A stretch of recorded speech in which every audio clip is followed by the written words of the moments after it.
When an eclipse occurs, a Chinese account tells us, the emperor does not take a full meal and has the drums beaten at the national altar. All officials take off their official clothes, the princes offer pieces of silk, and the chronicler makes a speech until the eclipse is over. The Emperor Guangwu, who lived at the time of the Roman Emperor Augustus, gave an example of how a pious ruler behaves while facing the battle that the sun fights against the dragon that threatens to devour it. For 5 days he withdrew to reflect on his government. Then he issued an edict. It is necessary to improve our mistakes and thereby prevent the misfortune that heaven sends. I want the great ones of my court to tell me their opinion unequivocally in secret letters. His court astronomer wrote, According to the rules of astronomy, solar eclipses should only occur on the first day of the month. This eclipse occurred on the last day. This is because the moon has accelerated its course. The sun is the emperor's image, the moon is the subject's image. But the errors of the subjects usually originate in those of the ruler. This bold language shows how high the prestige of an astrologer was in China. But it could also be his undoing. An ancient legend tells the story of the two court astronomers, Qi and Ho.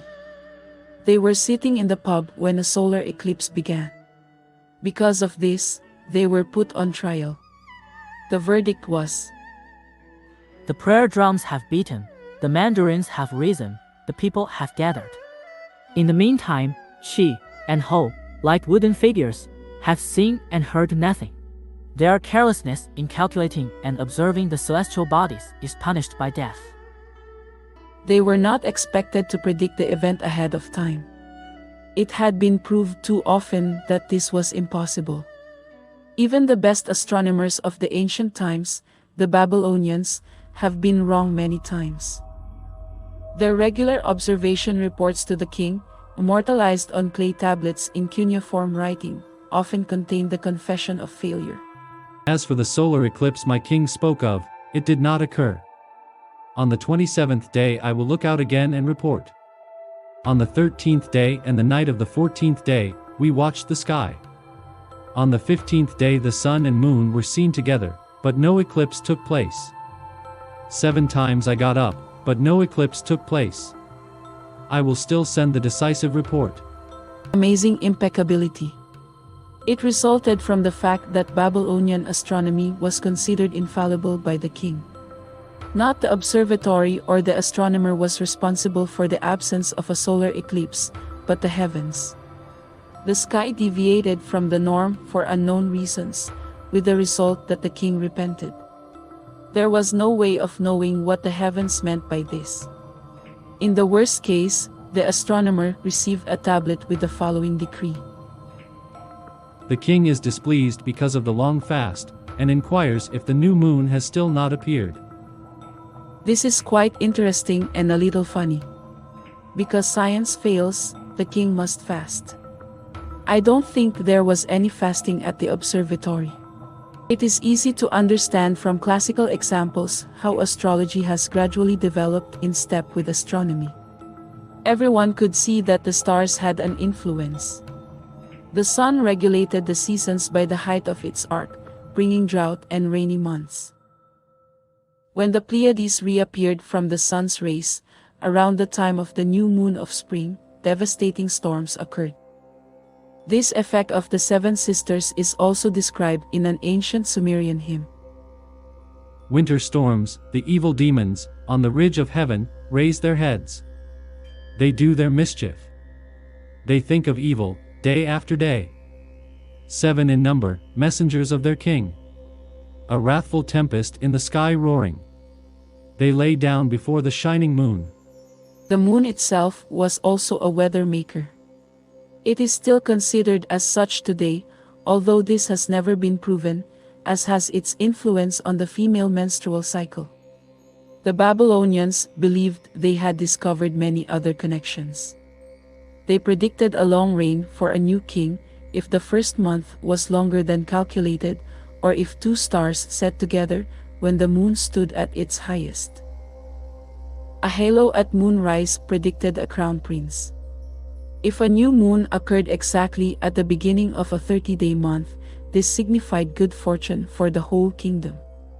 They also expected similar effects from the planets. The Babylonians must have been very surprised when they discovered that some of the stars were also moving in the same orbit as the moon and the sun, namely in the zodiac. Two of them, the morning star and the evening star, even turned out to be the same planet, which was sometimes east and sometimes west of the sun. The striking change of position must mean something. It was solemnly appointed by the Babylonians as the third main star and frequently depicted, with 8 rays, next to the crescent moon and the sun disk. Venus was identical with the Babylonian fertility goddess Ishtar. Already around 2000 BC, a cuneiform tablet explained. When Ishtar becomes visible in the east on the 6th day, there is rain and destruction. Until the 10th day she remains east. On the 11th day she disappears and remains invisible for 3 months. Then if she shines again in the west in 3 months, there are enmities in the land, but the crops will flourish.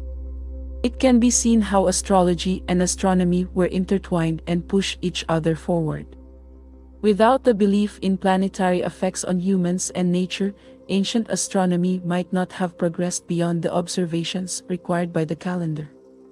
But at Venus, the Babylonians were to experience a surprise. With usual honesty, they immortalize it on burnt clay. When Ishtar enters Scorpio, as is well known, a flood will occur. It will not occur this time, because, as soon as Ishtar approached Scorpio's chest, she was swept away. Although she touched the scorpion, yet she did not penetrate. This was the first acquaintance with the great mystery of ancient celestial science, the occasional retrograde motion of the planets. The celestial religions in China and Babylon were completely different. In China, the stars became gods. In Babylon, the gods became stars. The Chinese considered the mysteries of the cosmos to be of such sublime value that they degraded their old popular gods to demons and created a star cult without priests, without myths, and without dogmas.